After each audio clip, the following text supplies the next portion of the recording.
Hey everyone, thank you for listening to another episode of Spoiler Force Podcast courtesy of Popluck. You can find more episodes of Spoiler Force Podcast on Apple Podcast, SoundCloud, YouTube, or on Facebook at facebook.com/popluckpodcast. Yo, this is Van Brooks, and you're listening to the Spoiler Force podcast.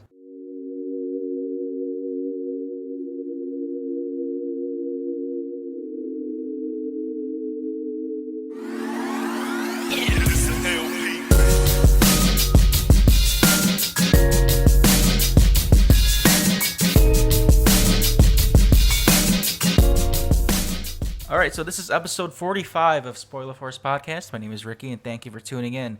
I want to thank LP and TL and the Hmong guys for letting me use their tracks for the podcast. And then literally, I just got done recording with Jer Lee about an hour or so ago. So this is back-to-back episodes of recording in the same night. You guys already know what's going to happen on this episode. I have another special guest and a returning guest on the podcast, and this time it's not through any attached clip-on mics. This is actually recorded through my program on my laptop. It's gonna sound amazing. Does it even need an introduction? Let me just bring in Van Brooks. Thank you for jumping on the podcast, bro. Oh yeah, thank you for having me. I feel, like I said, it's just blessed to be on the first time, and it's another blessing to be on again a second time, so I'm really excited. Yeah, so we're just gonna jump right into this, all right? Because this movie that just came out last weekend was one of the best things I've seen in a very long time. Recently, both you and I have watched the My Hero Academia Heroes Rising film that came out. I've seen it twice already, and how many times have you seen it? 2 or 3 times? Yes, I saw it twice. Twice? Okay. And you watched it dubbed both times, or did you watch it sub? Yeah, sadly, I'm a dub watcher, so I watched it dubbed twice. Ah, okay. Well, I watched it dubbed the first night, and then I watched it sub the second night. So, but I gotta say, both castings or both casting crews did very well. I was surprised with the dubbed one. Usually, I'm not too big on dubbed, especially My Hero, because I feel like they don't have that kind of intensity as the Japanese cast. But surprisingly, they did really well. For the listeners who are listening, before we get into this topic of My Hero Academia Heroes Rising, if you don't know by now, the anime show My Hero Academia is one of the biggest hits as of now. It is on its way to possibly being another top hit shonen like Naruto or Dragon Ball Z, or possibly just another GOAT in anime. And the thing about this movie is this is the second movie of this series, but it's not technically in canon, and the timeline of this film is probably near or towards the middle of the end. Now, before I get into more details about this film that we watched, My Hero Academia is just about superheroes and the character named Midoriya who wants to be the greatest of all time. And if you haven't watched the show yet, please do. You can watch it on Crunchyroll, Funimation, Hulu. I believe you can still watch it on Hulu, and anything where you have to pay a streaming service for an anime site. This is your warning right now for the spoilers, because Van and I will be going into detail of what we enjoyed about this film. We're gonna try to break it down the best we can, hopefully from beginning to end. But I think we're just gonna mostly talk about the parts that we enjoyed the most from this film. So the listeners, here's your warning. By the end of this, or not the end, but by the time this episode is uploaded, I'll have the timestamp of when we stop talking about the film. That way you can continue listening onto the episode without having to jump or avoid any spoilers, which is why we're going to talk about this movie first right off the bat. So here's your warning. 3, 2, 1. Okay, so My Hero Academia Heroes Risings. What was your first initial reaction to the film? Like, after watching it, or you mean kind of the first few minutes going into it? Or if you can remember, pretty much just right after walking out the theater, what was your initial reaction to the film? Man, I was just mind blown. It was, like you said, it was one of the greatest films, not even anime films, just overall films I've ever seen. It was just that good for those who haven't seen it yet. Yeah, it's I kept saying in my live reaction video, I kept saying it was phenomenal and stuff. I kept repeating words because I was so speechless by this movie, because the first one did so well. It both films have the simple plot line of an anime film, But it was just, Hmm. I feel like as diehard fans or as invested fans of this series, it means so much more to us because we've taken the time to really understand these characters, the writing of, the author of My Hero, and just to invest our time into this overall series. And I think what the second film did was just blow everything out the water. Even though it's non-canon to the actual storyline, um, it gave like viewers the possible outline of what could happen. I don't know if you know this, but the writer himself, through various sources, confirmed that this was supposed to be the ending for My Hero in the manga, but chose to use this plot for the movie instead. Oh, no, I didn't know that. I don't know if I would have the ending to the entire series. Yeah, pretty It much. was oh, I don't know if I would have liked that, but it was it was great to like as a filler ending sort of for season 4. Yeah, you know what's funny? I think that's why like the budget for season 4 wasn't top notch as it should have been because I think everything went to the movie, which made which makes sense though because this movie was beyond above and beyond expectations. But yeah, but just like what did you think of like the animation and pretty much just the general storyline of this movie? Yeah, well, yeah, the animation was top notch, and like you said, I think they definitely used all of the production on the movie, especially the fight scenes. Um, like the last, what, 30, 40 minutes? It seemed like the last 30, 40 minutes of the fight scenes, they spent a lot of time on that. And just the story wasn't like, to me, it wasn't anything, crazier that I haven't seen before. Um, and I really enjoyed the first 10, 15 minutes or so of like, it was just like slice of life.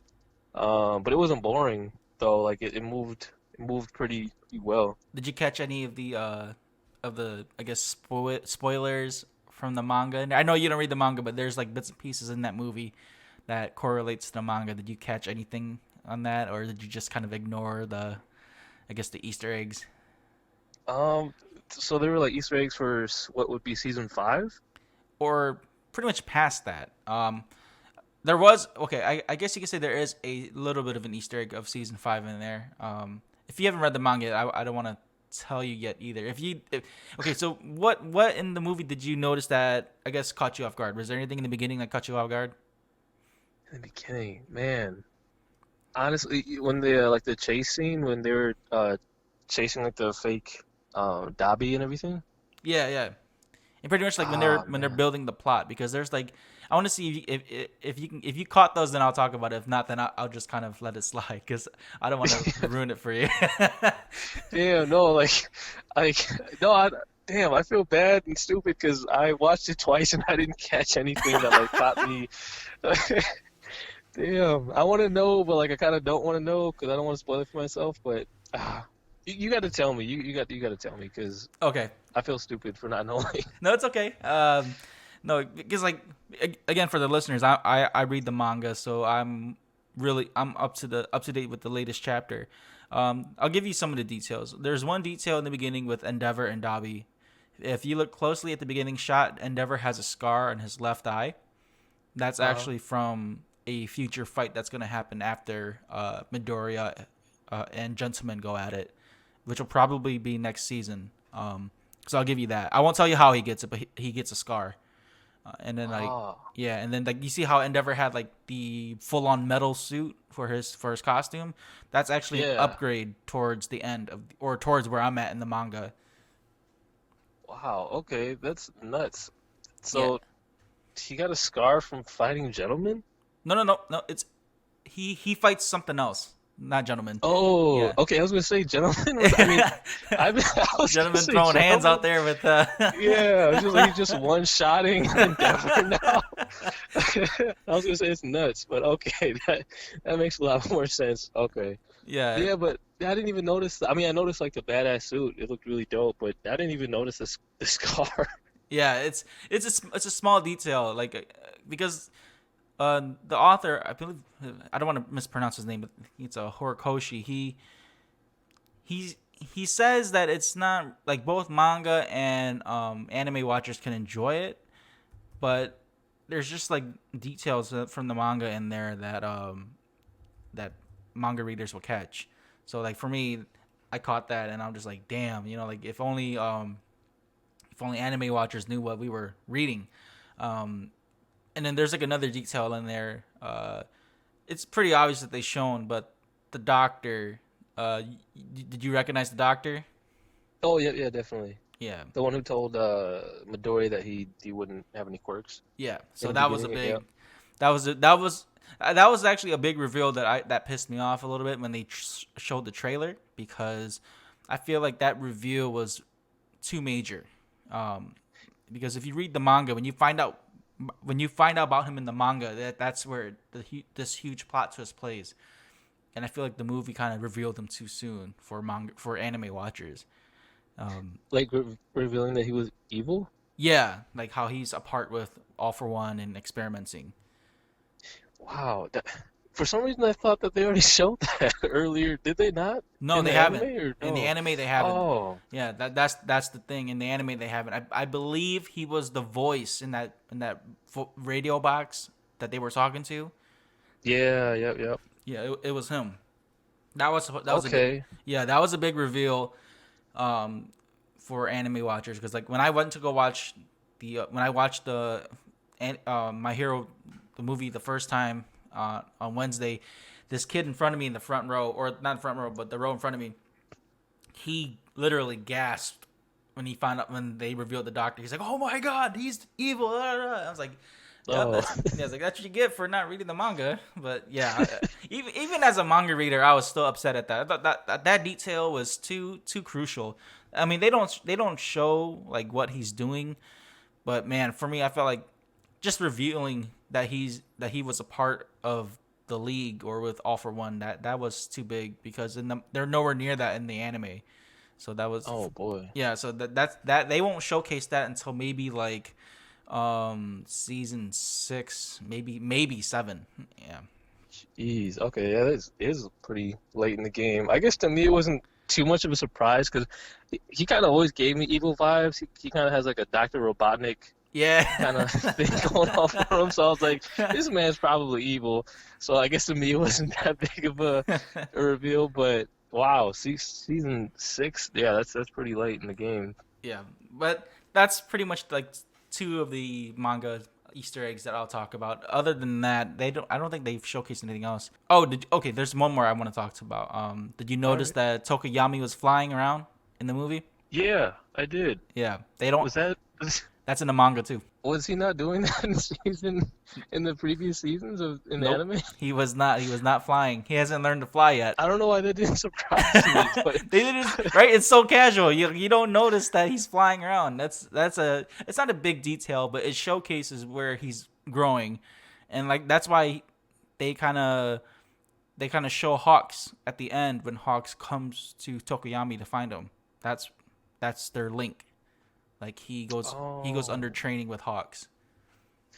that would make sense, and that'd probably be the reason why I'm guessing Hawks saved him first out of Yeah. And everyone. Oh, okay. yeah, and see that's the thing about this movie too. They introduce Hawks to the anime watchers in this movie. Hawks isn't really shown until after, to pretty much season 5, because he's gonna play a huge part in the show. Wow. Yeah, I didn't. I wouldn't have guessed. I did like Hawks, so I thought he was pretty dope himself. Yeah, if you like his character already just based off the movie, wait till you watch him in like the anime, because his quirk is more than just the flying. So he has way more abilities than that, and he's like really intelligent too. Okay. Wow. Yeah, I can't. I can't wait. Yeah, he's like since like Endeavor is technically number 1, Hawks is actually number 2. So he's like right there with Endeavor. Oh, really? Damn. I thought he was like. I mean, not that he was like a bottom tier hero, but I thought he was like top 20 or like in the lower 20s or something like that. I didn't know Yeah, he was that high. yeah. I think in the anime right now they're gonna reveal the top 10 heroes eventually. I think hopefully by the end of this season, and then you'll see Endeavor and Hawks. But then I won't say who's like the ones behind them, but Endeavor and Hawks for sure. They're the top 2. But like, Okay. yeah. But if you notice in the ending or the ending credits for the anime, you see all those pictures and stuff. Hawks is in one of those pictures too. Man, I miss so I miss so Yeah, many details, and I watched this movie twice. yeah. Well, the thing is, the credits for animes, man, like I feel like only manga readers catch on to it because there's like Attack on Titan is a huge example of that, where they teased things in the credits where anime watchers don't get, and then manga readers catch on to it. So that's what they're kind of doing with the credits for My Hero right now, with the second part of season 4. Both intro credits and ending credits both have teasers from manga in there. So like I've been like trying to catch all the Easter eggs in there. I've been noticing a lot of things too. And again, you know how like I think last week or earlier this week I sent you that manga picture of Mirko, the one of the heroes Oh yeah, that you're gonna eventually like. She's actually in yeah. the end credits too. See, yeah, definitely didn't notice that at all. Yeah, she's the rabbit that's the cheerleader. She's the cheerleader. Yeah, if the end credits, if you look closely at the end credits where they're going through the pictures and stuff, she's the one with the pom poms and that's jumping. Oh, Yeah, wow. See, yeah, as an anime watcher, I definitely didn't catch on any of this stuff. yeah, but like that's not really spoiling anything for Mirko. Her quirk is pretty simple, but then like I'm not gonna say anymore because like as of right now in the manga, like literally right now, the past 2 or 3 chapters, it's been all her. So it's really like not so much intense, but it's great to see like another top tier hero come in and like they showcase more quirks. Yeah, man, that's great. She looked badass from the picture that you showed me, so I'm hoping to see her pretty soon here, hopefully. Yeah. Well, okay. Well, I can tell you, you probably won't see her in action until you'll probably see her introduced for the first time Hmm. in probably season 5, but then you won't see her in action until probably season 7. Oh, gee, okay, I gotta wait like three, Yeah. 4 years. All this hype Jesus. and you can't watch it yet. Yeah. God damn. Well, it better be worth the wait. God damn it. Yeah, but okay. So back onto the movie. Back onto the movie. Uh, I guess we left off. You were talking about the plot, and it's pretty simple. Pretty much, just saving the islanders and the kids. But what did you think of the villains though? From Nine to Chimera to the Mummy guy to Slice, like because those were the 4 main baddies in the film. What did you think of their quirks? Yeah, but I thought their quirks were the creator. See, I can't even say the creator's name of the show, but I like that he always he always makes like unique quirks. They're not just like typical superpowers that you see like in a lot of mainstream comic books and everything. So I thought their quirks were pretty unique in themselves. And the Chimera, is that like his name, or does he have a actual I name, think the they just Chimera? called him Chimera. I don't know his actual name. But they Okay. gave him dreadlocks, so I knew that was a black guy from the start. Yeah, I just noticed that too. And he had so much swagger. I knew Yeah. he had to be black, but bro, I loved him though. He was so OP. He was like All Might. I feel like he was just all brute strength, just stupid OP, and I was so surprised that he survived. I was like, Yeah. Todoroki just literally froze your internal organs and everything, and you still survived. Like he's just so I can't just say enough. Like he's just so OP. Like I think he was so badass. I loved him. Didn't they make it seem like he had more than one quirk too though? Because he transformed, he's super powerful, and he's got the laser beams. Yeah, and the fire too. Yeah. He had like I was like this man should have been 9 because he has like a whole bunch of quirks. But yeah, no, I loved him. I thought he was like the dopest villain I've seen so far, even though he's um, filler. But and 9, I thought 9 was great. I liked him better than the villain from the first film. Yeah, for Um, sure. yeah, and yeah, I don't know. It's just like the whole, like, I don't know. Usually, because he had the same powers as All for One, right? Similar. He didn't have the exact same quirks, but pretty much he was experimented on similarly, so he was able to withhold multiple quirks like All for One. But I think the side effect was the fact that it was killing him too. because he was already sick before he got experimented on, and then he did the experiment, and it still didn't matter. Oh, okay. Yeah, well, yeah, no, I just enjoyed him because usually when people, have like their powers are kind of based off someone else, it's usually kind of, I don't know, just boring and unoriginal. But I liked that he was like his own character. He had his own, little unique story, and no, he was dope too. So yeah, Yeah, I really liked all the villains in there. I think like for 9, I think his actual quirk was the weather control. I think that was his real quirk, and then he had the additional quirks after that. But Oh, honestly, I felt like the English dub 9 was a lot better than the sub. Apparently, wow. at least from what I was listening, the English dub 9, for me, he sounded more menacing. The Japanese 9, he was too calm. Like it made it seem like he was too relaxed in the film. But the English dub, Yeah. he was definitely like power hungry for sure.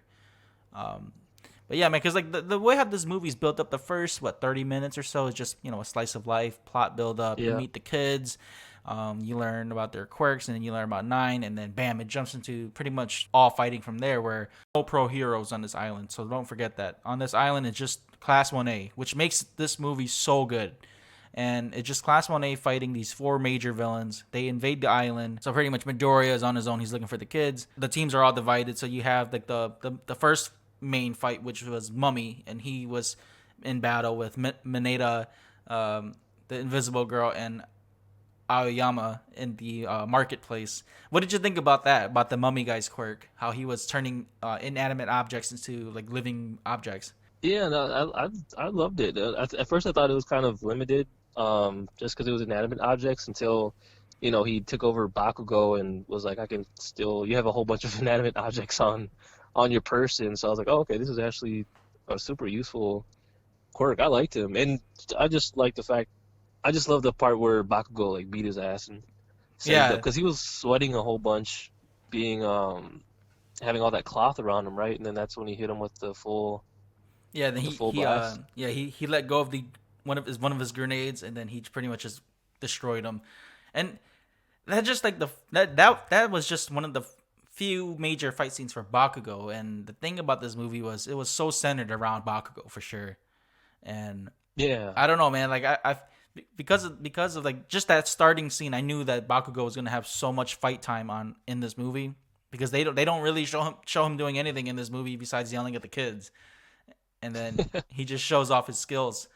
And the fact that like how he was captured first, and then Kaminari and Kirishima couldn't do nothing about it, and you think that they're about to get captured, and Bakugo just sacrifices the grenade, goes off, and takes out the mummy guy. And what did you Yeah. think about that? Though, like to see how Bakugo was like how he's evolving as a hero. How they mentioned that he had limited damage in the city. He just kept it very controlled, and then he pretty much took him out with one blast. Yeah, man, it's great to see him evolve, not only just as as a fighter, but just as a person. It doesn't seem like it a lot of times, but I see a lot of humility in him. Because at first I like hated Bakugo. I was like, why is this dude like always shitting on Midoriya? I'm like, I feel so bad for him. But yeah, no, he's realizing the importance of teamwork and dropping your ego. And so, yeah, no, I love what I'm seeing from Bakugo. And that's one of the things too about Bakugo in this movie was definitely more teamwork. Like he definitely noticed his classmates. He definitely noticed the environment around him. He talked shit, but he still got the work done. Like when they first joined in the fight against Mummy, he tells Mineta and the other heroes like, "You guys couldn't take care of the small fry," and he like goes on and fights. And I thought that was pretty clever of him. And then they move to the beach scene, which was another big fight with Chimera on the beach, fighting pretty much half of Class 1A to himself.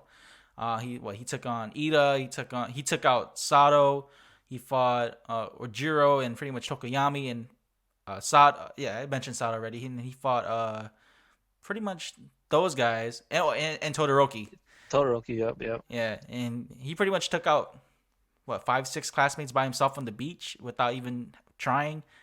And I felt bad for Sato because he comes in, he's the guy with the candy quirk. If the listeners don't know, he eats candy, he gets super strong.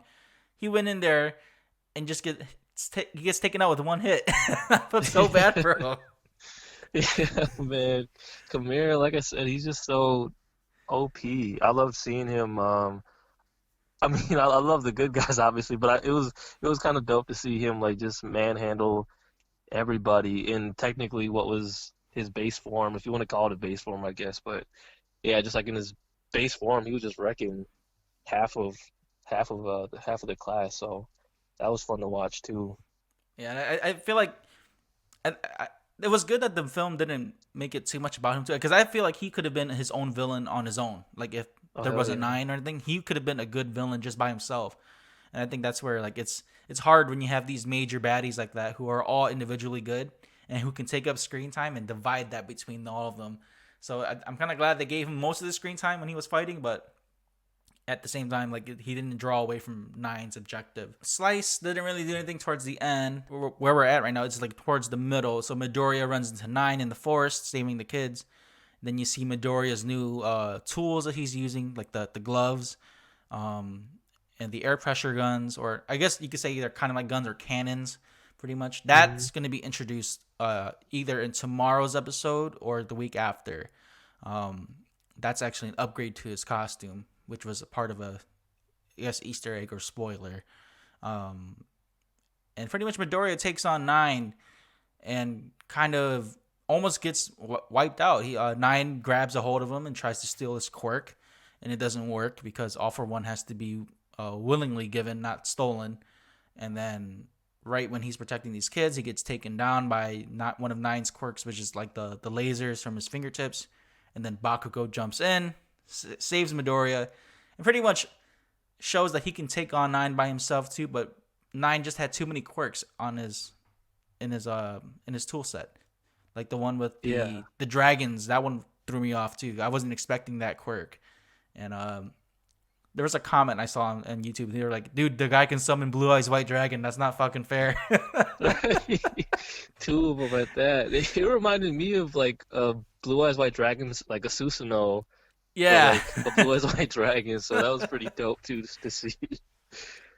Yeah, like and the animation for Nine's abilities, man, were crazy good because he had the barrier, he had the wind pressure, he had the laser beams from his fingertips, and then he had the weather control whipped and the dragon quirk too, and like he just had so many different weapons on him that made it so difficult to fight him. And pretty much Bakugo holds his own up until where he gets pinned by the dragon quirk, and then pretty Yeah. much Midoriya and then Bakugo gets saved from Koda, who uses his animal voice quirk. He calls the birds, distracts them, and then they get saved. And then they pre-plan again. So now at this point in the movie, it's already near the middle end where they plan out their attack. And then you learn that one of the children has the healing quirk that Nine is looking for, so that he can heal himself. And then they close up. They take all the villagers into a separate part of the island where it's just by itself with the castle walls. And then this is pretty much the ending of the film, where it's the last 30 to 40 minutes of the fights, which you enjoyed for sure. Oh yeah. And Hell yeah.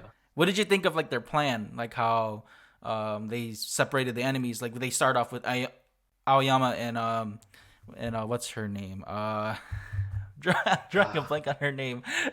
yeah. No, me uh, too. uh, uh, Yaoyozu or Yaomomo, that's what they called her. She had the cannons. Yo. Yep. Yep. Yeah, and then like this scene right here made me so proud of Aoyama because he pretty much, I never realized he could charge up his quirk like that. I knew he can shoot multiple lasers from his armor from the manga, but then Yeah. like for him to charge like a Kamehameha at that part, but man, I was so proud of that character because like for me, I felt like his character to me was one that I've always knew that he was gonna eventually break out of that sassiness character. Yeah. Yeah, from like from if you remember back in season 3 how he saved Tokoyami from that magic quirk guy. He shot the laser at him. Oh, yep. I do remember that. Yeah, and so he jumped in. I thought that from that point on, I was like, okay, so this kid's legit. He's just not some very pretty boy sassy kid. He has hero intent with him. And so pretty much him and Yaomomo, they separate the villains, and then they have Chimera off into like the waterfall, riverside, and then they sink Slice into the dark. And this is one of my favorite scenes too, where she gets into the cave and it's Tokoyami with the claws in his hand. He's like, "This is my domain," or "This is my realm," and he's like in the dark fight. I was Yes. like, "Oh shit, dude! They got Batman in here and everything." Man, I went crazy. I geeked out so bad because like it's obvious that they would have Tokoyami fight in the dark, but to see that in action and have him like just claim the dark like that because he's so emo kind of, and like how he was just ready to throw down with her, and the thing is they don't ever show Tokoyami fighting close range like that, so I think this is the first time you see him fighting hand to hand. I think so, yeah, but I don't think we've ever seen that yet. Because I know in season 3 they show him wearing Dark Shadow, but for him to wear Dark Shadow and then like throw hands, I don't think they've shown that. I know And that then, they've seen him use Dark Shadow in a close combat form, but not throw hands. So I thought that was really epic of him to fight Slice, and not just that, have him team up with Achido, the girl with the acid quirk. I thought that was a pretty cool team up. I would have never thought that of those two characters teaming up. And then yeah, me either. and what did you think of that fight though? Like just because it was just him and Slice pretty much going one on one. What did you think of that? And yeah, that was also just one of the many epic moments of the movie. And like you said, it was so cool to see him just say like, "Oh, this is my domain," and just see him like just have that confidence as a hero. Um, and even though he technically, well, I guess he didn't lose. It was more like a draw, but he definitely didn't go out. That he went out fighting like to his Yeah. fullest, and so it was just dope to see him go all out. Because I don't think we've ever seen him go all out like that. Well, Well, at least I don't remember him. he does that in season 3, but that's like that wasn't really him though. Oh, Like he if I remember correctly, in season 3 he fought that, or he Dark Shadow took over and fought that guy with like the teeth quirk, that killer. And then oh yeah, in the forest. yeah, so he was like, already transformed, but then in this movie you see him turning into the monster. And I thought that was a really cool moment to see that Tokoyami has like a Hulk moment kind of. Like he has that power. People forget that his quirk is pretty powerful too, especially if he's in the dark. Yeah, and he had more control of it. It seemed like much more control, um, at Then least yeah, opposed to then the in the first time. forest scene. Yeah. Because in the forest scene he was just destroying everything. He was attacking his own teammates at the Yeah, they same got hurt. time. Yeah, But then in the movie he pretty much went after her or Slice. yeah. So that was cool to see him just have more. I mean, he kind of went full berserk mode, but he at least had a lot more control of it opposed to the first time. And then from after he defeats Slice, they go to where Chimera fights Ida, Kirishima, Todoroki, and Froppy or Asui. Now this Honestly, fight scene was probably my second favorite from the end fight because I love the teamwork that they had. Um, Lately, Ida's been one of my favorite characters for some reason. I think I just like the fact that he's so disciplined at times, and I mean he's annoying as a class rep, but yeah, I like that he's very disciplined. He knows what he needs to do to lead. So I thought that their plan to pretty much like they had so many different plans, right? They had the mucus from Asui freezing. to kind of freeze him up, and then they were just trying to wear him out at the same time. And then Todoroki's last minute plan where he freezes him. But before we get to that though, like during the fight, you see Chimera transform. Did you catch this little note too, where Kirishima says he looks like Tamaki, kind of with that Chimera form? Tamaki, the Sun Eater, right? Yeah, he Yeah, I doesn't say. did catch that. Yeah, because he doesn't say Tamaki or Sun Eater. He says like his actual name, which I can't pronounce. Yeah, yeah, So like I didn't catch yeah, I that did. either until I read the subtitled one on the sub viewing. Um, and that's actually going to lead up to a segment where I'm going to bring up later after we do this full review. Um, Okay. but yeah, like it's crazy because back at the beach scene, he took out more than half, but now it's just the four of them. And Yeah. I gotta say, watching these four fight Chimera, it did take I guess a big part of them because it had they not fought Chimera, he would have blown through everyone, and I guess that everything kind of just fell into. It was more pressure for Midoriya and the guys fighting Nine because like you would need Todoroki up front too, and that would be the hard part because someone with a quirk like that could really help fight Nine, but they needed him to fight Chimera. Yeah. No, definitely. What did you think of that fight scene though? Like up to where Todoroki freezes him, but what did you think of that overall fight? Now where they're running back and forth and they're just trying to take out Chimera, but like up until where Todoroki freezes him. What did you think of that fight? Yeah, I just loved how they were able to adapt because they had several plans. They like as you mentioned, they like Asui tried to drag him into the little river or whatever, waterfall, whatever. And then Oh yeah, that's right. Todoroki tried to freeze him, yeah, and then that didn't work. And then the mucus thing, that didn't work. And then they had to have what, like the third and final plan to like freeze his inside. So I just loved how they were able to adapt and kind of freestyle with it. I love um, that spontaneity with their planning, the teamwork. And again, I've said this like a billion times already, but I just love how Chimera, I love how OP he was. Usually he's kind of like, I don't know, kind of corny if someone's like too OP, it gets kind of boring, but no, I just loved his new forms and him whooping their ass. I think what it was too was like the fact that he was shit talking to these kids and like how he knew that Yes. how he knew that like they couldn't hold him.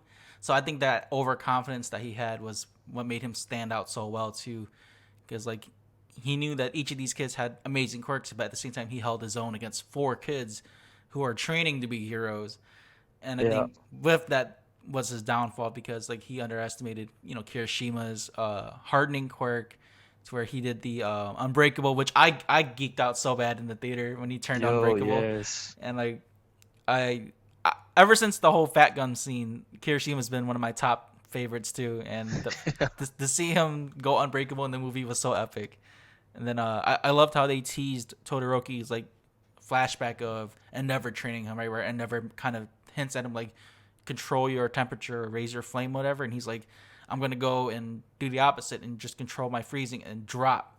And I thought that was so cool how they slowly animate him turning cold, where he gets all like the frostbite on his face and his hair, and then like pretty much the insides of Chimera just go all ice, and that was pretty epic. Yeah, man, that was I like you said that was probably my second favorite fight of the whole movie. It was just amazing. Okay, so before we get to the final part of this film, what do you think what do you think would have happened had Todoroki stayed with Bakugo and Midoriya? Had he not fought Chimera, but he was helping them fight Nine, do you think how do you think that would have turned out? Huh. If he stayed in, see, I was having a hard time thinking about this. I don't. You may think I'm crazy, but I don't think it would have changed too much just because Nine just has so many different quirks. Maybe if he had just like one or two quirks, they or maybe even three, I think they could have overpowered him, but just all his versatility, I think it still would have been too much for the three of them. And I think they probably would have died, to be honest, because then because the Chimera would have obviously, killed all of the heroes that he was fighting at the river, and he would have came to team up with Nine. And I think Chimera in his final form, if that's what you want to call it, and then Nine going against Todoroki, Bakugo, and Midoriya, I think Nine and Chimera would have just obliterated them. True. Yeah, that's true. Yeah, so that's what I think. Yeah, that's actually a pretty good point. Yeah, I think I agree with that. I think the Ida and the heroes fighting at the river that they would have been killed for sure had it not been for Todoroki. Um, but yeah, so let's get to this final segment, right? To where Nine fights the heroes at the hilltop. And I mentioned this to you to where how Sero and Uraraka and Mineta made such a huge impact in this scene. And Hell yeah. people like overlook Sero so much because his quirk is so simple, right? It's just tape.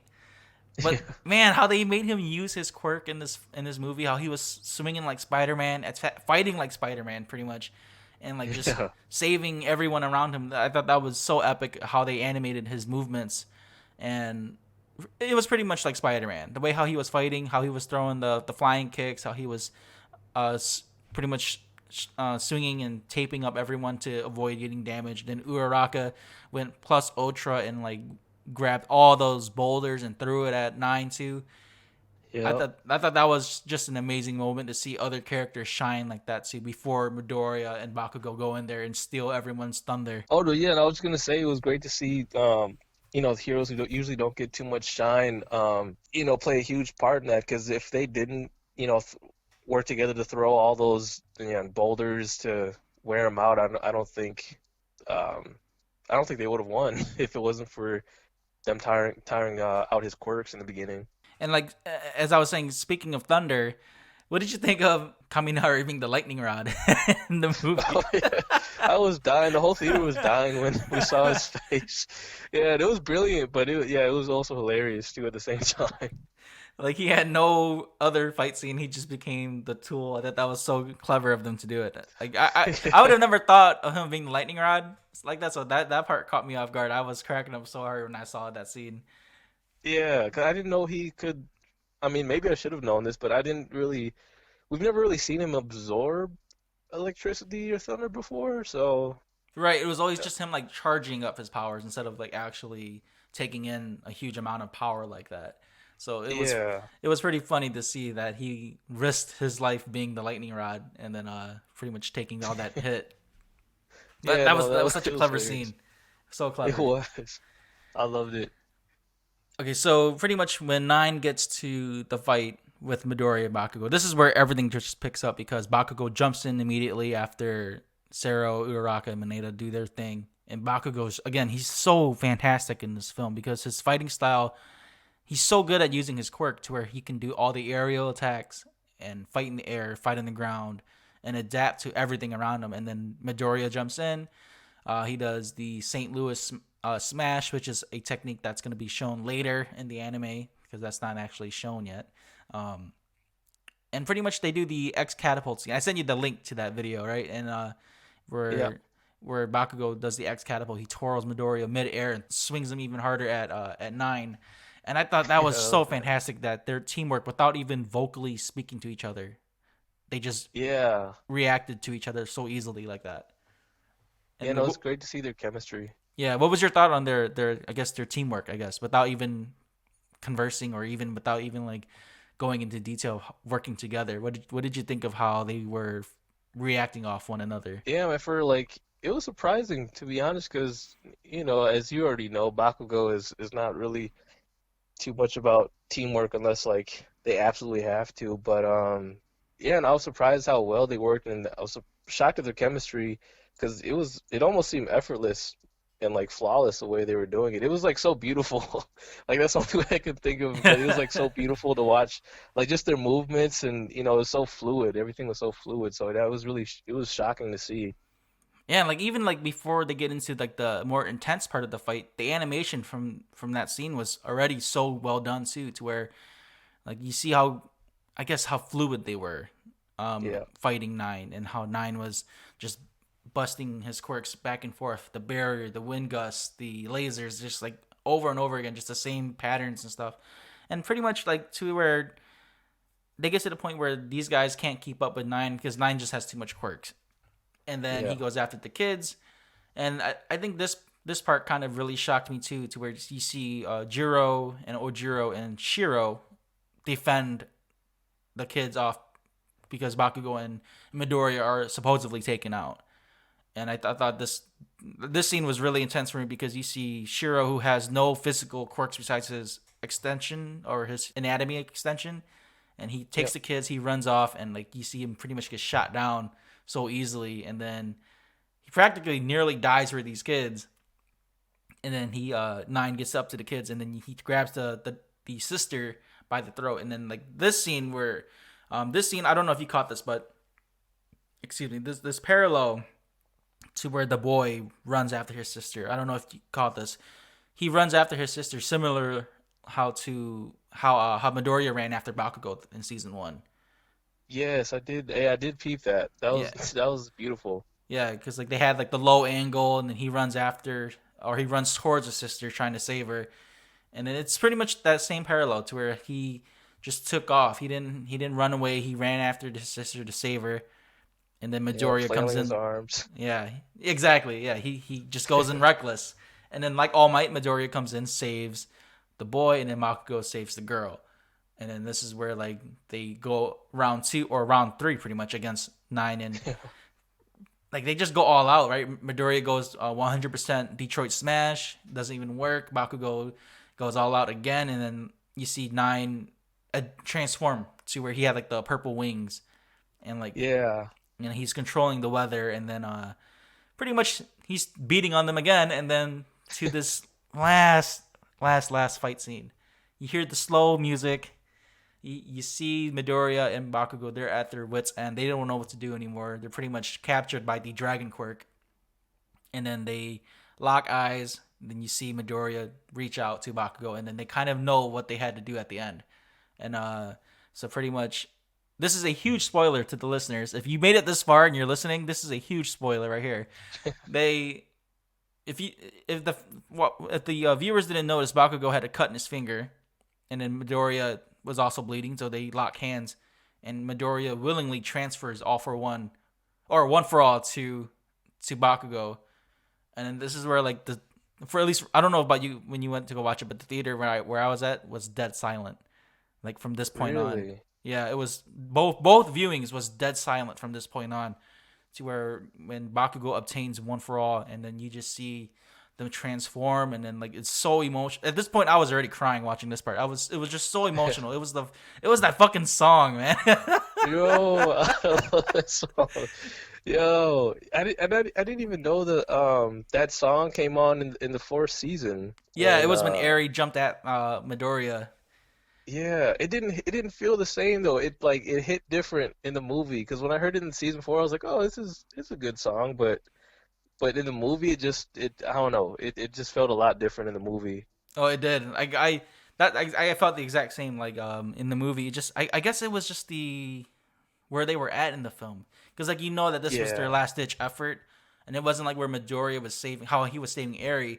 It was these two characters who knew the end result of them sharing one for all, and knowing Midoriya's sacrifice that he was doing, what it was going to do to him at the end.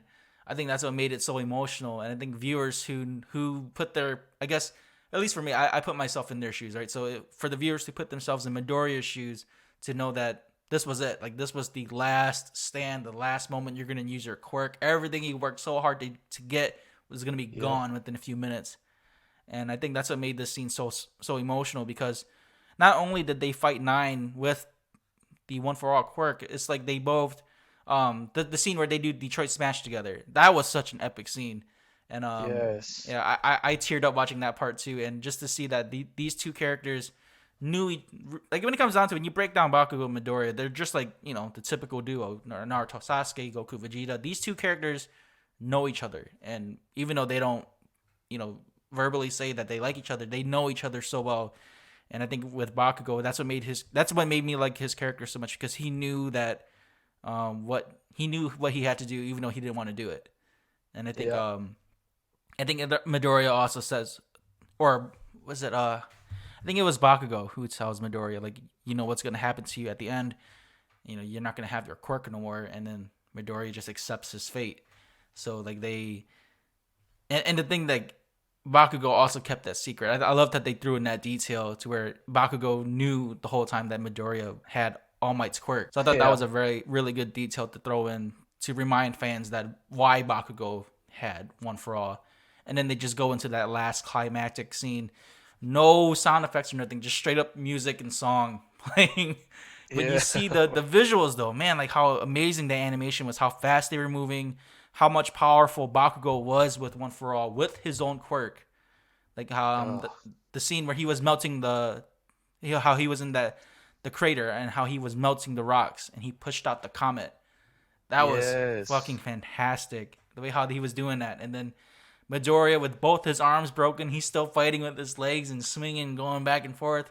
yeah, And then like I don't know, man. Like I rewatched this scene so many times on YouTube before they've taken it down, and it still hits me the same. Like it's just again, it's that song, it's the music, it's the emotional content that they have with this last scene, because it's these two characters. They're gonna survive, but it's how they survive at the end, and like they just pushed everything out with this last scene, and they defeat Nine, and then I think this scene also made me tear up too, where All Might finds Midoriya and Bakugo, and then the dialogue that Midoriya has is like he knew what he had to do. He didn't want to do it, but he did it to save the people, and he was apologizing to All Might.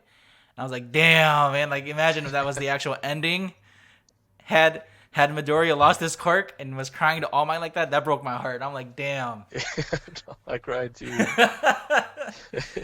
I gotta say, the English dub actor did a good job on that scene. He did so well, like making Midoriya just filled with some sort of regret, but at the same time, he didn't really regret it either, knowing that he gave Bakugo the quirk. And then, Yeah.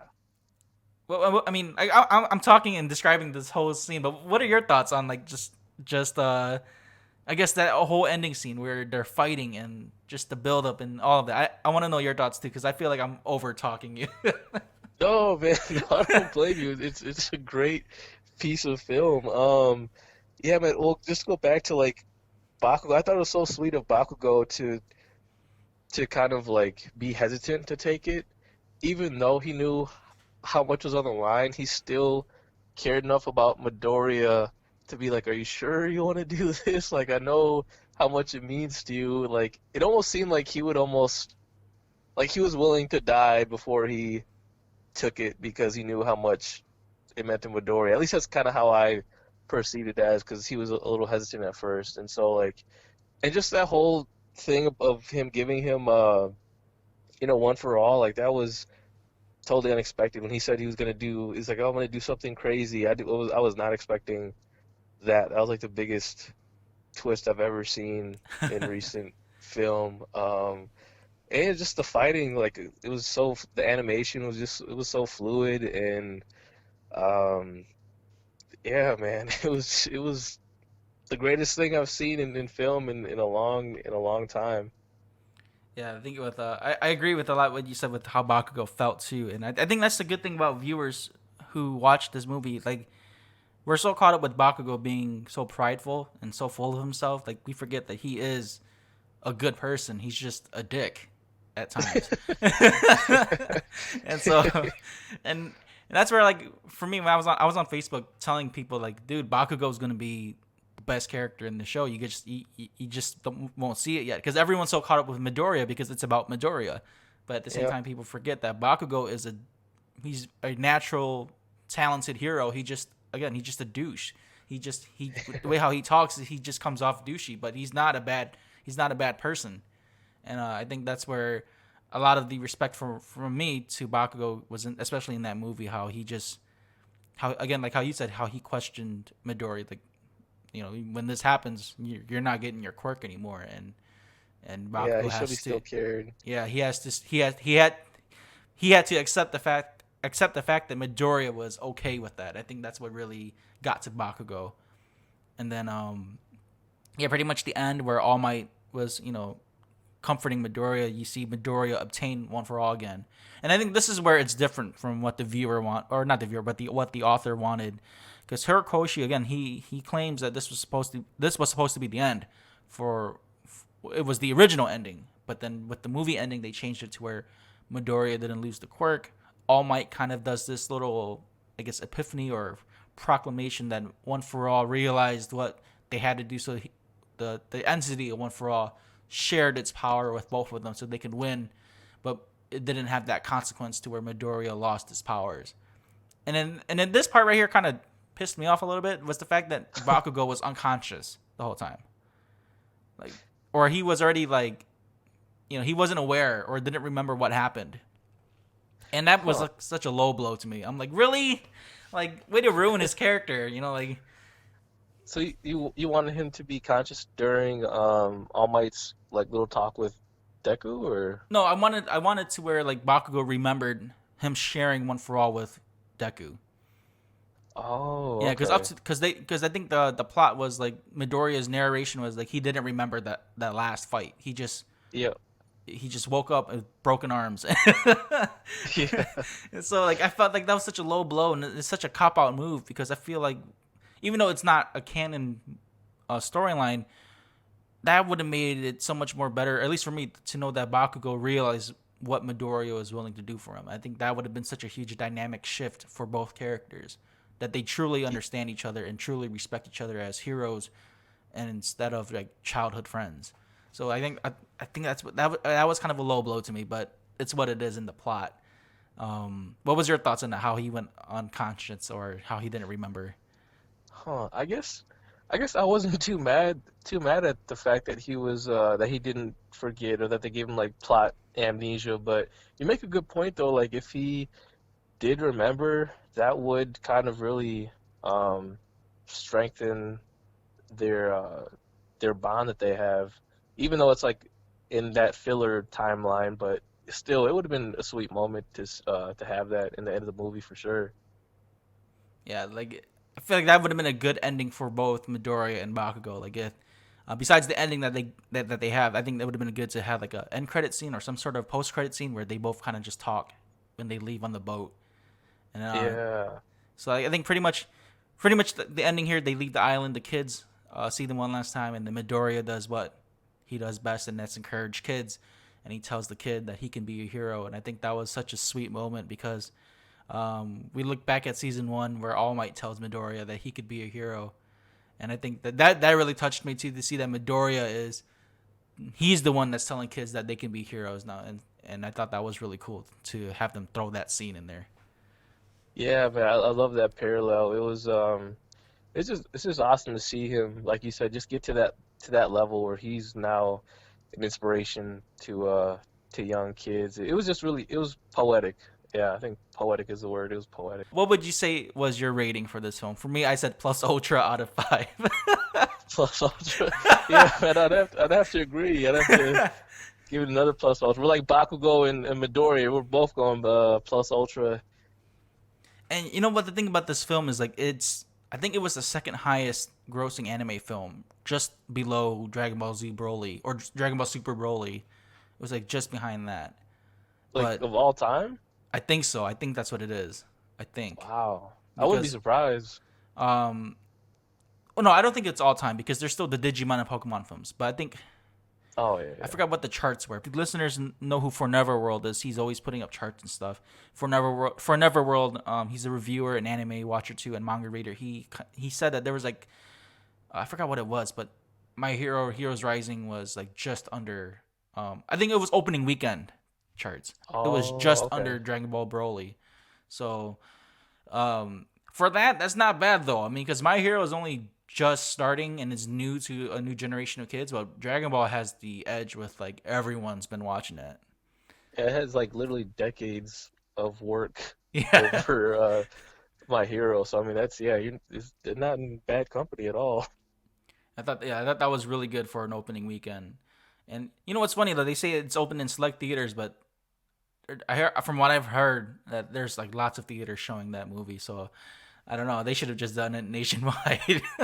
Bro, I swear, yeah, because I was kind of scared too. But even here in Minnesota, yeah, there were like several, there were like maybe five, six, which is kind of a lot for quote unquote select theaters, like five or six theaters showing it. So yeah, here in Minnesota, they were showing a lot too. Yeah, like in Michigan there's several, but then like the theaters are kind of far apart from each other, so it's not really close. Um, I had to go to one that was like 15 minutes away from my workplace instead of going home and then going back. I went straight from work to go watch My Hero. But I thought, man, I just thought overall this movie was just fantastic, you know, and it's great that I get to break down this movie with you since you watched it too. Um, you know, like I don't know, like it's I don't get tired of like talking about it. You know, like it's that's how good it was to me. And Yeah. the series itself, where they're at in the anime, is just gonna pick up even more. And are you up to date with the anime right now? Uh, yes, Uh, I am. Yep. yeah, okay, because tomorrow they're gonna have the you watched the preview right where Deku's gonna fight Gentle. Yep. Okay, yeah, so that's what's gonna happen tomorrow. Um, but yeah, that's gonna be a pretty good scene. From what I can tell you, I can tell you this. It's gonna be a 1v1 kind of thing. So that's all I can tell you before I spoil anything more. But it's gonna be definitely 1v1. It's nice. I'm excited. Yeah. So that you're gonna see Midoriya shine more as on his own in this part of the season. Yeah, let's just move on to this next segment. I know we spent a lot of time breaking down this movie, and I hope you don't mind. Are you kind of time restricted right now? No, no, not at all. Okay. Um, So this next segment I wanted to talk about with you was something that I mentioned to you the weekend of the opening film was what if Teen Titans was with My Hero Academia, right? So it's for the listeners, this is the Teen Titans from the show or the cartoon from Cartoon Network only, not comic books or not the Titans or nothing like that. It's the actual cartoon Teen Titans, not the Teen Titans Go because those ones are a little bit too goofy, but the actual good Teen Titans. I mentioned this to Van that what if Teen Titans, from what they've experienced, got recruited to UA, and so they're pretty much with the UA class and they're training with them and fighting the same villains. Um, and I wanted to know like what were your thoughts? What do you think that the Teen Titans could keep up with Class 1A? Teen Titans keep it up with Class 1A. I think they could. I think all of them could. I think the one who probably have the most problems though would be Beast Boy. Yeah, I think Beast Boy would probably have the most problems out of Cyborg, Robin, Starfire, and Raven. Yeah, I think Beast Boy's a little bit too laid back. He'd be more like the Kaminari kind of character. He's very laid back, very goofy. He'd blend in with those characters more like Kaminari, Mineta, and then like I can see Robin kind of being with like Midoriya, Ida, and then you see Cyborg with Kirishima or like Bakugo kind of thing. Like you Yeah, just kind of see like where they kind of fall into cliques. For yeah, me, I thought as much as I love Robin in the Teen Titans show, I feel like he would have had the hardest time uh, really. because he's human. So Hmm. being surrounded by everyone with superpowers like that, I think it'd be hard for him to keep up, especially with guys like Midoriya or Bakugo or even Todoroki, because he would have to. Knowing Robin, he's a leader type, so he would want to try to keep up with those guys. He's not prideful, but he would want to keep up so that way he's not behind.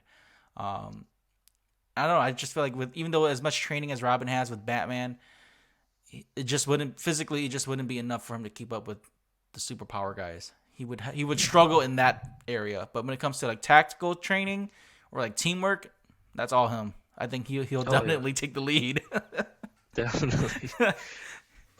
Well, he said he might lack in like the super because he's not a superhuman, but I mean he kind of is a superhuman. Like if you compared his like his physical attributes to like just a regular citizen in the My Hero world, like he's True.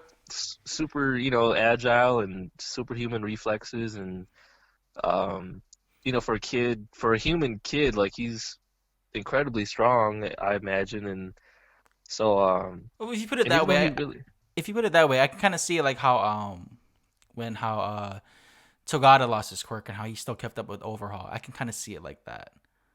yeah, and also even the the guy with the tail and he does like martial arts. Oh, Ojiro, yeah. He only has the Ojiro, tail yeah. quirk, and he's like he can keep up the class too. That's true. Yeah. Yeah, So and he just has martial arts, and I feel like Robin. I don't feel like I know for a fact that Robin's martial arts. I mean, he's trained by the best martial artist in his world, so like I feel like his martial arts would fare, pretty well. that's true. I didn't break it down like that when I was thinking about my answer. Yeah, no, Yeah. it's all good. Yeah. He could. Yeah. Then if you put it that way, then yes, he probably would be able to keep up. I think it just would be like a. I don't know. I think not so much endurance, but I feel like he'd only lack because he wouldn't be The able to knockout power. or kind of like he just wouldn't have a quirk like how the class all does. Like he would be the one that everyone knows. Okay, Robin doesn't have a quirk. Make sure like when they're fighting superpower like villains that he either stays back or he goes first. And honestly, with the villains in My Hero, I don't think I would send Robin first to fight guys like the League or even like Oh yeah, definitely Stain, not. because like Stain, yeah. He I, would. I think probably Robin could probably keep up with Stain, but I think the way how Stain was killing, it was very it was very quick, and I think Robin would definitely have a he wouldn't struggle, but he would probably have a tough time fighting someone like Stain who also has a quirk too. And I feel like I don't know, like Stain didn't really have a superpower quirk. He just kind of just made you stop using your quirk. I don't know. Yeah, It's once a he it's a tough tasted one. your. Yeah, I think he would do all right. I think he'd probably just have to rely even more so on his gadgets and probably talk to that girl. Who's the girl that who makes all the gadgets And for the the pink heroes? haired girl, Hatsume. Hatsume. Yeah, I think he'd probably have to like really, be cool with her, and she'd probably have to hook him up with a lot more gadgets to give him a fighting chance. Yeah, okay, if that's the case, then yeah, then Robin would be too OP then. having Oh yeah, the having maybe. the gadgets from My Hero with Robin's talent, he'd be way too OP.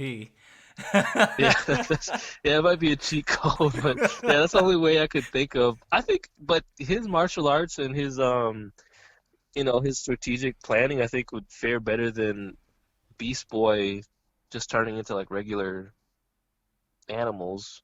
True. And I think with because like if you look at the teamwork, it's always Midoriya that's kind of planning stuff. I think Robin would exceed what Midoriya thinks too. And the thing with Robin though, he's been trained far longer than Midoriya has, so he has all that experience with Batman, with the other Robins, with other teammates. So he wouldn't really hesitate on making like quick decisions, unlike what Midoriya would do. Yeah, no, yeah, he's a lot more quicker in his decision making. Yeah, so like, I mean, now if you put it that way, I feel like the Teen Titans they would definitely keep up. Then I was thinking, I guess I got caught up with the movie hype, thinking that they wouldn't keep up. But now if you break it down like that, then yeah, they could probably keep up. Yeah, yeah, except for Beast Boy, I don't know, because Beast Boy, like, yeah, if he was like turned into like, if he was going against Stain, like, he would just turn into like an elephant or like a lion. Like, I don't know what he could do. Yeah, like Beast Boy's powers are just more for like adaptation. He doesn't really. I don't know. I feel like even while transforming multiple times like that, I don't think he'd be able to really fight off a villain like Stain. He would have to like be able to he has to outwit a fighter like that. But even then, Beast Boy's not that clever either. He's not smart. Yeah, He just has that really overbearing quirk of transforming to different animals and insects. So I don't know. That'd be I think yeah, that's true. I think Beast Boy would be the one that would fall behind, not Robin. It would be Beast Boy. yeah, Beast Boy is more of a support. I don't even know what he would do, what he would bring to the table. But Yeah, that would be a tough one then. I think even with the characters with all those quirks, he would struggle then. He wouldn't because it's not like where he can be like Asui where she has a literal frog quirk in her like physical form. Beast Boy yeah, would have to transform into a frog to obtain those abilities. So exactly. he would struggle a lot. But I man, you think if brought good points. Raven, It's a good thing I gave you this topic because you know your Teen Titans. That's great. yeah, a little bit from watching it years ago. And I think Raven would be like if she was able to control her like powers from her dad, Trigon, right? Is it Yeah, Trigon? Yeah, if she was able to like control that because she does later as an adult, right? Or no, does she not really get control of it? It's just kind of like her berserk mode. I feel like she does because it's so varied with Raven. There's some aspects to where like she controls it. There's some to where it's like Hulk rage. There's some to where she doesn't even use it. So I'm gonna assume Okay, that at this point she's probably already learned how to master that power. And I feel like out of the Teen Titans, Raven and Starfire would be the two that would be most OP if they were in Class 1A. Because these two would have, Starfire would have the super strength and flight, and with the yep, fireballs too. And then yep, Raven has all that magic behind her, so like that makes her so OP already. And so yeah. And then she tapped into her like Trigons, or that's where she gets like her where she goes into her like I don't know demon yeah, mode or whatever. Like yeah, if she tapped into that, she she could be like a top 10 hero. I haven't even seen the other top 10 heroes, but I feel like she could easily in that form. She's so OP in that form. I feel like she would like excel so well in the My Hero world. yeah. I think the only downfall for Raven would be just her actual self, like because she's so isolated from everyone. So I think that would be her only flaw when it comes to just being interactive with the team or with the heroes. But other Yeah, than that that, is her true. powers would exceed everyone else's, though. I think Yeah, if no, anything, maybe definitely. it might be Starfire that might be number one hero because she's got the personality for a world like My Hero Academia where she's outgoing, she's fighting for like how everyone else is in that world. I think she blend in with that world perfectly. Yeah, she would be perfect fit. But yeah, on to this next segment here. Again, thank you for putting your input on that topic. I know that was a pretty. I had you like think about it for like a week or so. Oh no, man, Yeah. it's fun. I love stuff like that. But this next topic here, this one, I don't know if I mentioned this one to you, but kind of kind of backpedaling to the movie, how I mentioned if Todoroki was uh, in a different part of the film, that where I thought of this was like, what if the Class 1A had either a pro hero or even one of the big three with them in the movie? Do you think it would have changed the setting? So, for example, like if Class 1A had Tamaki with them, just him, and he was amongst Class 1A fighting with again fighting helping them fight Nine or Chimera, would he had made a difference in that overall film? Even though we know the ending, but do you think like it would have been a huge game changer with someone like a big three or just one pro hero like Fat Gum being with them? Ah, Tamaki, man. If he was fighting like, or if Tamashi was Like if he would not just Tamashi. like if Sun Eater was just with them from the start, like so like he's pretty much supervising them, right? Because he's one of the big three. So Sun Eater's amongst Class 1A, and then that's when they get invaded. Do you think having him around would have made a bigger difference in how they ended things, or do you think it would have just kind of still stayed the same? Yeah, I don't think it would have stayed this. I think it would have stayed the same. Um, again for like the hundredth time in this video in this podcast, but Kamira's so OP and and Nine obviously is really OP too. So I don't think it would have changed anything. Do you think it would have if Sun Eater was there? Well, with Sun Eater's quirk, I think he would have made a difference in the beginning when they first fought the villains, being able to hold off at least one of them on his own. But I think at the end result, it would have still been the same. I think because if you want to get really nerdy and break down what might happen, because he still has to eat, so Yeah. I don't think he would have access to that kind of food on that island, and that would really make him more of a like a he'd struggle more trying to help them fight than being able to make any major changes. As Yeah. because even though he's big three, he relies on his quirk a lot by what he eats. But if they had Fat Gum or someone like Fat Gum or someone like Ryoku, that the dragon hero, I think that would have made a huge difference too, especially with the pro heroes. If there was a pro hero there taking the lead, I think it would have been a big difference. Do you think Fat Gum, like let's say the Chimera was beating on Fat Gum, whatever, and he absorbed all his attacks, and Fat Gum, um, punched him back. Do you think it would have been enough to knock out or kill Chimera? And that's a tough one. Fat Gum is pretty strong, but he's not like All Might strong, and he would have to Yeah. use all his fat to pretty much one punch Chimera. So I think he would be able to, but he would risk all his body fat doing it. And then I think Yeah, once he does that, then he's pretty much done. And that's the thing. That's the like big flaw of Fat Gum is like if once he uses the one big shot, he's done. He can't keep up anymore. yeah. So you think he would have to like go to the point of like being like anorexic or something? Like he would have to get that skinny to knock out Chimera? No, I think it'd still be the same, like how in the anime how they showed him just get ripped. Yeah. But I think for okay, so if we're sticking with Fat Gum, I feel like if Fat Gum was with the Class 1A just supervising them, I think even though he's not the top tier hero, I think just being a pro hero already, I think with his experience, they plan out things a lot differently. I think he would have been able to.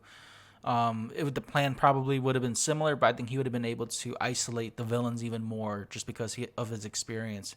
And I think if anything, I think Fat Gum would have probably chosen the best route to take out Chimera first, get rid of him, because he would be the one. He's all the muscle in that team, and then do whatever with Slicing and take on Nine. I think he would have probably had them fight Nine as a bigger team than just have them all split up like that and then risk everyone's life in the hands of Nine. Yeah. Yeah, no, that would have been the smartest thing to do. Because I feel like not just Fat Gum. I think with any pro hero, I think just their overall experience. I think they had just one pro hero, I feel like they would have made a bit of a difference in how they strategized against Nine and his team. But even if it was Night Eye, I think it would have been a big difference just how they plan things. Oh hell yeah. So that's how I think it would happen. I don't know, like I mean, because in the movie they already have like an end result, so we know what's going to happen. But it's Yeah. pretty cool to kind of just brainstorm and kind of think of what would happen. Yeah, but even so, I think with one pro hero, I think it would have made a huge difference in how they fought at the end. Yeah. At But least how they I don't think it would have drawn out like that desperation though, like in the movie. I think that's what made it so good too, with the fact that it was all these kids fighting these villains. Do you think they would have won with a pro hero?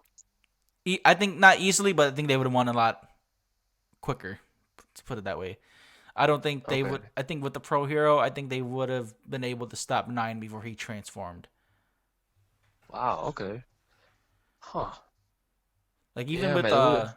even with Aizawa, even though he can only stop one quirk, I think with Aizawa's planning, Hmm. or with again, I've been saying, like if any pro hero's planning, I think they would have been able to at least stop the villains much quicker and not take so much damage as a group versus having the kids just go off and split up the villains and fight on their own. I think that's what it Yeah. was too, because like these the class 1A is so unexperienced. They have experience with villains, but they're so inexperienced at the same time where you're really putting your life on the line as a hero because these kids are still training, and I think that's what made it so good. And I don't know. I feel like it's kind of like real life. When you have the adult around, you feel a lot more secure. Yeah, secure, confident. Yeah. So I feel like that would have been a big difference, or more of a motivational boost for the class 1A. No, definitely. Yeah, no, that would have impacted them a lot.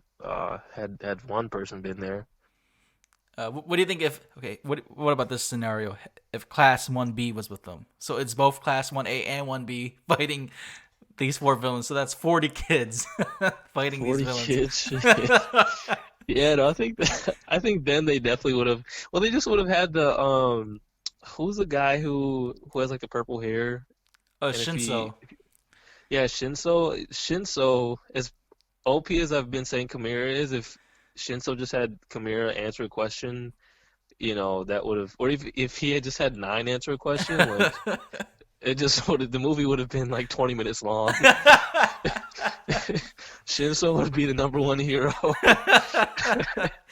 Dude, that guy's been like on my radar since they first debuted him. Like everyone's looking past that guy because in the next season for sure you're gonna see him again. I won't say how, Okay, but you're gonna see him, and he's gonna be an epic hero for sure. He's one of my favorites so nice. far. Oh wow, okay. If he's one of your favorites, then he must be doing big things. Yeah, it's like they don't show him like doing a lot of big things, but he's gonna have a huge impactful part in the next season to where like you're gonna see him improve because they've already teased how he looked in season 4 already, how he got more jacked, and Yeah, he did. so like how there's gonna be a huge difference. You're gonna see in the next season like how he got to that point to like his behind the scenes workout. Like why how is he training like that? If he's just in general studies. But Yeah. I think with Class B too, like they don't really go into each of these kids' quirks in Class B, but besides like the metal guy or the girl with the big hands or Monoma, the guy with the copy quirk, like there's a few Yeah. standout students, but in the next season you're gonna see more of Class B, and you're gonna see a breakdown of most of their quirks, and I think that's gonna be, if they had that now, I think this conversation would have been a little bit different with how had they both had that movie had both Class 1A and 1B, because Class 1B Yeah. they got a pretty stacked team too, just that they don't get screen time. They really do. Do they have? Are they the one too that has like the girl with the um, like the thorn, like the vines as her Yeah, hair. yeah. Okay, yeah. They have that girl, and then they have. I don't know if you know this, but they have two exchange students in there. The girl with the pony face or with the unicorn horns. She's like Uh-huh. an English speaking student. She's not. They don't say if she's from the states or not, From but she America? speaks. Oh, Yeah, they don't say if she's from America, but she's an English speaking student. So they actually give her voice actor like a broken Japanese speaking role, and then oh, that's Monoma, cool. yeah, Monoma teaches her like phrases in Japanese, and she just says it, and so they kind of play along with like how they're teaching her bad words and stuff in the school, and then and then there's also a Chinese kid in there. I don't know if you remember this. I was rewatching season 2 yesterday, and like I just noticed him. The Chinese kid's in class 1B, and he's the kid with the scales. So like when they did the obstacle course or that race in season 2 during the sports Uh-huh. festival, he's the one that like covered his face, and you see his arm turn green because Todoroki like turned everything to ice.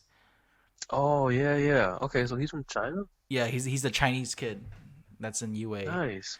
Yeah, so I thought that was I never really noticed that 1B had foreign exchange students like that. I had to like look it up and like kind of study a little bit to see who they were because like I was saying when they show more Class B, I was looking more into the characters' quirks and so to see which ones were like more standouts and stuff. So there's a lot of good characters in Class B. They just don't show them. Yeah, no, I wish they did, but like you said, if they're gonna show them more the next season, then I can't wait to see that. Yeah. Um. Okay, so I know we've definitely dented some time into this podcast. It's been great, like talking just straight up my hero for sure. Um, Hell yeah. but I did also want to just kind of catch up with you a little bit too, just to see how you've been doing. The last time we had you on the podcast, it was back in October. Um, and recently I've seen like a lot of your workout videos, dude. You're getting even more swole than before, and that's Thank you. how is that? Like, how's that workout routine, your training regimen? Have you been changing it? Is it still the same? Yeah, it's the same for the most part. I kind of had like a heel and ankle injury because I play this indoor league, It's like like in a football. dome. Yeah, football. So kind of tweaked my ankle and heel, so I haven't been able to do like squats or any like plyometrics like box jumps and things like that. But I'm still working out. The routine is pretty much the same. Yeah, man, just trying to get ready for the Hmong flag football season this coming year. I'm trying to be bigger, faster, and stronger. How's your speed going? Have you been able to, I guess, pick up more speed as you run, or is it you see improvements at all? Yeah, my lifting coach Jake from Elevate Performance, shout out to Elevate Performance. When I was doing it for the first several months, I definitely saw a huge improvement in my speed. I mean, I've always been pretty fast, but like I got even faster, and I was playing in this other little indoor league, and people were surprised, and they were coming up to me after the game, was like, "Oh, did you play for the Gophers, like the U of M Gophers, like, or do you play like professional ball or semi-pro?" And I'm like, "No, I just play flag football. I just like to work out." So that was kind of a testament to um my lifting coach Jake at Elevate Performance and how much his workouts have benefited me in my speed, just overall athleticism. Um, yeah, so yeah, I've definitely seen a lot of improvements. I've kind of slowed down, like I said, because of my ankle and heel injury. But as soon as that heals up, I'm sure I'll be back into it and faster than ever. That's pretty badass though to know that like there's people watching you and then compare you to college students, and Yeah, no, that's pretty impressive because like there's not a lot of athletes out there who get like asked if they're college players or stuff like that. Like just from not being in like the actual collegiate sport. So that's pretty cool. yeah, no, definitely. Not to sound like one of those washed up athletes or anything, but like I really I really could have played collegiate ball if I wanted to, but I was just young and dumb at the time, and so I was like, I'll just you know I don't know, I just didn't pursue it for whatever reason. That was probably one of my biggest regrets. I mentioned the U of M, the Gophers. But that probably would have been like one of my dreams to play to play for them. And I guess it's not too late, but it kind of is too late because I don't know. I'm just like 26 now, and I become people usually start when they're like 18, 19 Yeah, coming out of high school. So, they'd but have an age advantage on you. yeah. So now I kind of just I don't know. I guess I kind of just live the dream. I I mean, guess you'd have you call it through considered like Hmong I flag guess football. coaching or anything like that too? Since you're so into the Coaching, football and stuff like that, have you considered doing that? coaching, just like little kids and everything. Yeah, like just kind of building up, I guess, your football resume outside of like collegiate ball or something. No, I really haven't. If anything, I've just thought about coaching, like women's flag football team because I'm a running back. For listeners who may not know the position I play, but yeah, I play running back. Been playing it since I was 13. Um, and so I would like to coach women's flag football for like the running back position, be a running backs coach. But there's not too many teams that have a running backs coach. So other than that, that's the only thing that I would really want to coach. Yeah, that I think that'd be pretty good to have someone who can, I guess, just coach a lot of running backs in the Hmong flag football league or any league really. I guess because like there's not a lot of I don't know. I haven't really seen any running back coaches myself on the field. So it's always just a general coach or head coach, and it's just Yeah, offense or defense, yeah, yeah. mostly like just go out there and do it. Nothing like Yeah, specific. exactly. and That's exactly what it is. and for your weightlifting, I saw you. I think was it today or earlier this week? You had one where you were deadlifting. How much are you deadlifting Yep. now? When that video I was doing 5 sets and 5 reps. No, no, oh, I'm sorry. In one of the sets, I did 5 reps of 425 pounds, and so yeah, my deadlifts have gotten a lot better. And again, just because of my lifting coach, I've gotten a lot stronger, a lot faster. I've just seen just improvements in my overall athleticism. I'm always working hard because I I think I'm the best running back in the league, and I think I'm the fastest person in the league. So I'm always working so I can back up those claims. Yeah, that's a. I mean, I won't say that's a lot to live up to, but that is something to live up to, especially if you are like kind of like Bakugo claiming that you're gonna be number one. You're gonna have to you're gonna have to showcase that. Definitely. Yeah, no, for sure. I might get, I feel like some people don't like my attitude because, they might think I'm cocky or they might think I'm crazy for saying I'm the best running back and the fastest person in the league, but I put in the work though.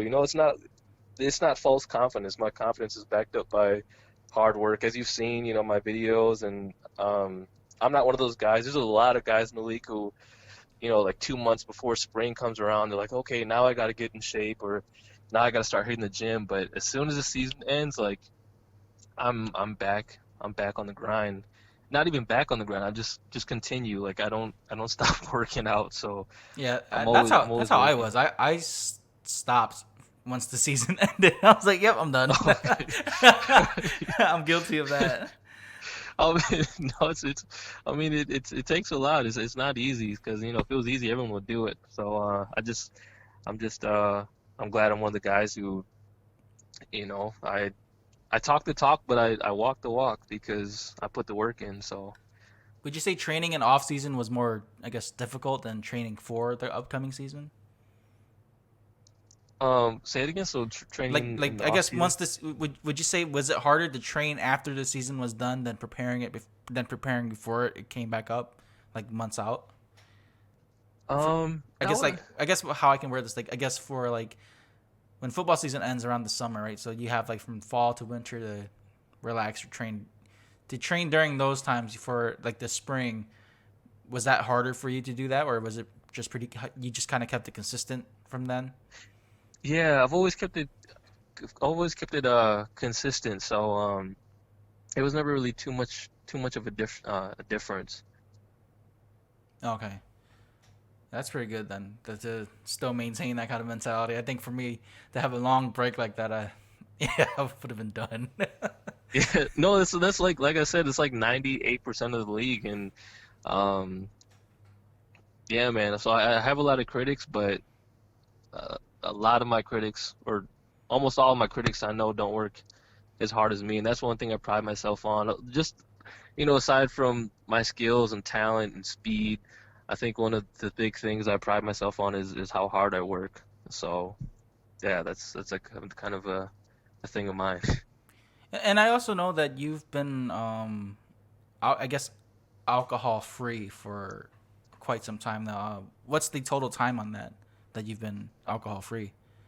It's been 2 years, and it'll be 2 years and a month on the 11th of March. Oh, nice. Okay, so Yeah. just over the 2 year mark. Now, has that, I guess, made an improvement of your skill set too from for football? Have you noticed a Oh, huge most. difference from that?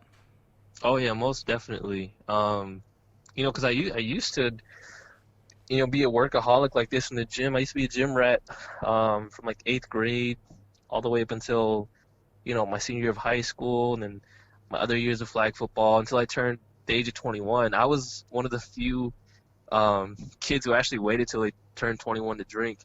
I was a pretty good kid, and so, but once I started drinking, that's kind of when it went downhill, and I was like an alcoholic, and I won't shy away from saying that. Like I was a legit alcoholic. I went to AA, which Oh is shit. Alcoholics Anonymous. Yeah, it was bad, and I had a few run-ins, and so I just had to have that spiritual awakening or that spiritual moment in my life to be like, if I keep on going down this path, I'm either going to be dead or in jail for a long time. So, it took a lot of self-reflection, and I made that decision 2 years ago to stay sober, and it definitely helped me in a lot of aspects of my life, my relationships with my loved ones, and training, like you said. So it got me back on track with training, and I haven't I haven't looked back since.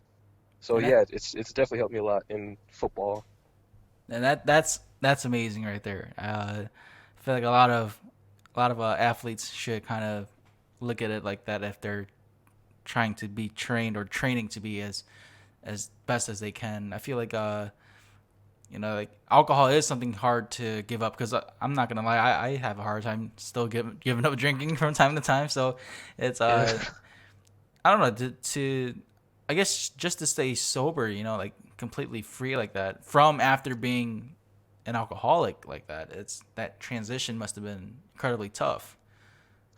Yeah, it's weird. It was like tough, but it wasn't at the same time, just because for me, I kind of associate alcohol with a lot of trauma and hurting my loved ones.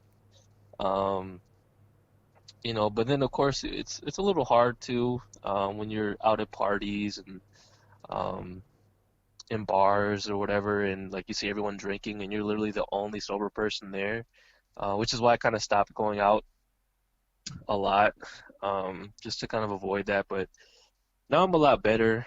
Um, yeah, man, it just like Hmong, you know how Hmong people are. It's just toxic.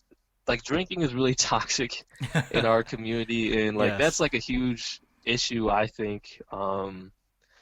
Just like the whole like, oh, if you respect me, you'll drink. But if people say it to me, I don't give a fuck. I'll disrespect the fuck out of you.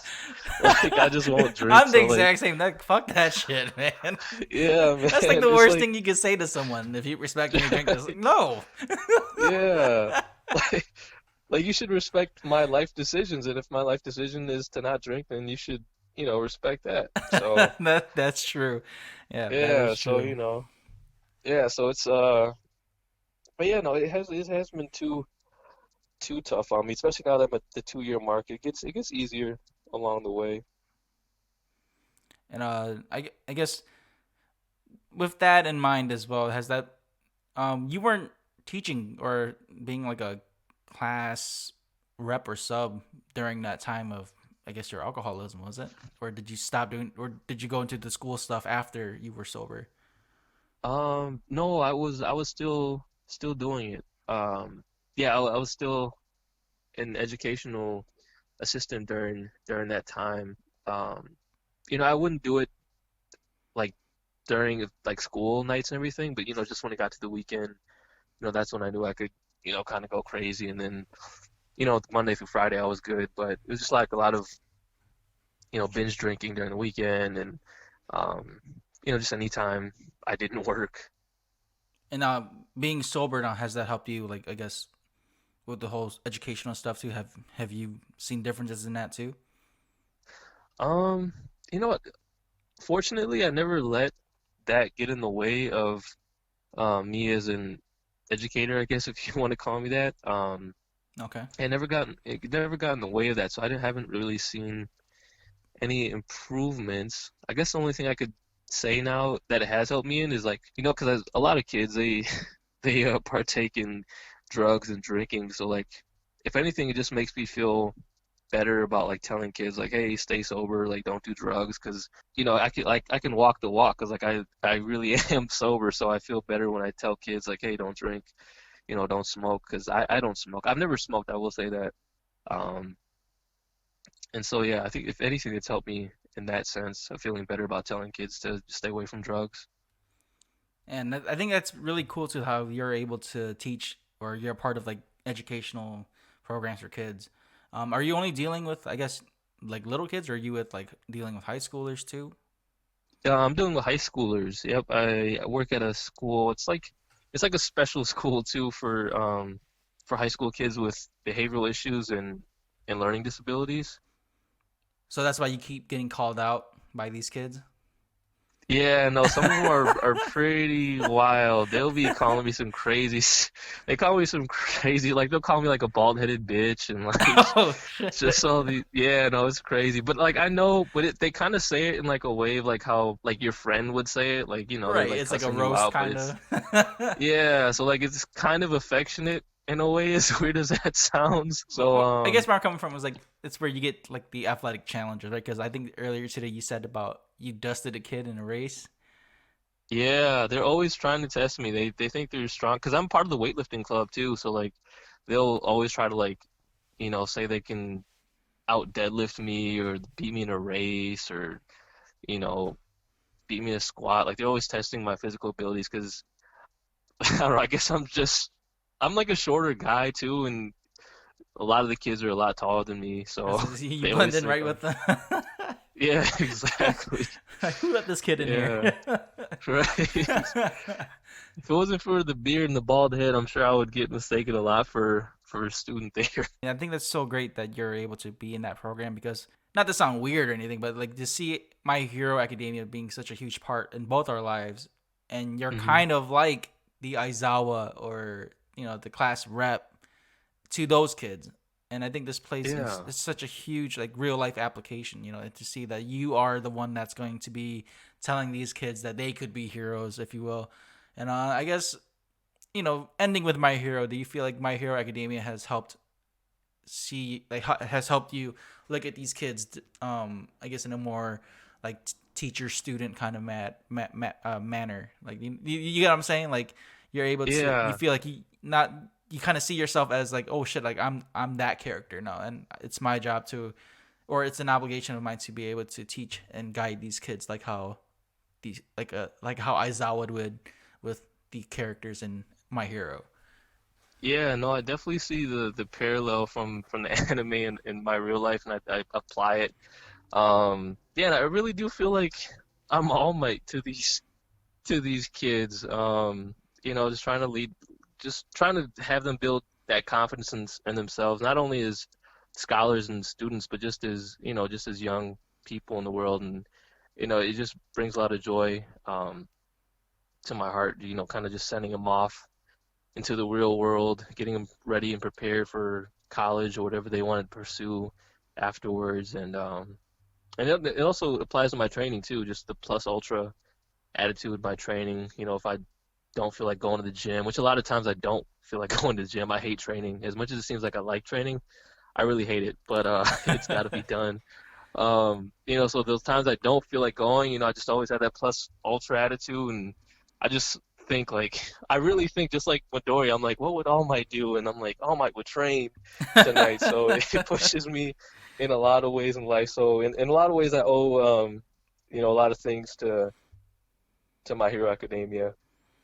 Yeah, and the same for me too. You know, like the whole mantra of go beyond plus ultra. I've been applying that to my life for the past almost 2 years now, and I think mentally it's been a big difference for me in being confident in what I want to pursue. Kind of like how Midoriya is doing with pursuing his dreams of being a hero. Like it's been helping me to not be afraid of what the outcome is or is that's gonna happen.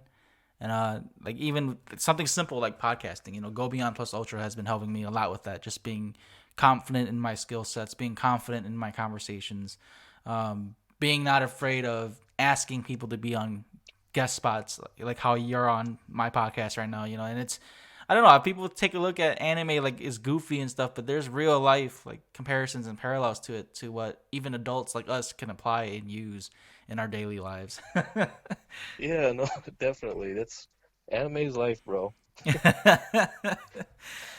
And Van, I've had a great time with you on the podcast here. Um, if you want to be back on for a three-peat, let me know. I'll make time for you for sure, man.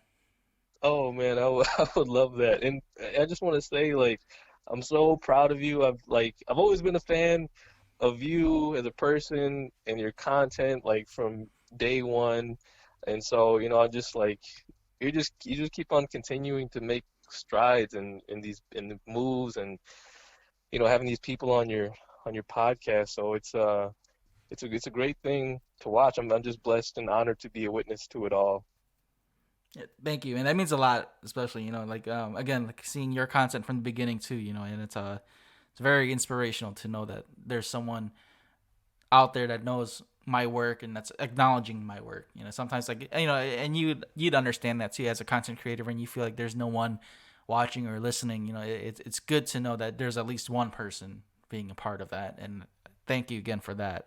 Um, but did you have any like I guess any plugs or shout outs or any like I guess let other new listeners find out how to I guess keep in touch with you or follow you on social media? Yeah, I mean, just my Facebook page, Van Brooks. That's Brooks, Brookes. My Instagram is Desu_Daddy. And yeah, and if you come out to Minnesota, check me out. I play for Witness. I'm the starting running back, best running back in the league, fastest man in the league, number 20. Holler at me. All right, folks, you heard that. He's made that claim, just like Bakugo. So if you want to prove him wrong, go and race him. So Yes, sir. yeah, thank you again, Van, for jumping on. I know this was much longer than I'm pretty sure this is longer than you anticipated, but hopefully when No, you no. hopefully when you come back for the three-peat, we'll try to hit the 2.5 hour mark or something. I do want to say thank you again for just listening to how I was breaking down the movie for that first hour. I didn't want to like over talk over you, but I'm glad that you were being patient enough to still listen and hang on. No, bro. I love hearing your thoughts, man. I genuinely love it. So again, this is Spoiler Horse Podcast, episode 45. Follow Van Brooks on social media. All the links and stuff will be in the description. And yeah, support the guy as much as I support him. I want the fans to support you too. So, and keep up with the with your training. And again, to not just Van, but to everyone listening, go beyond plus ultra.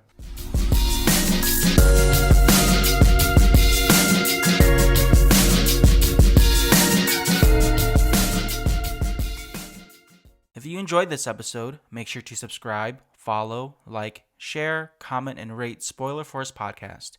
For comments, questions, concerns, and criticism, you can email Spoiler Force Podcast at popluckpodcast, popluckpodcast@gmail.com, or contact me personally on Instagram.com/RickyVang92, RickyVang92.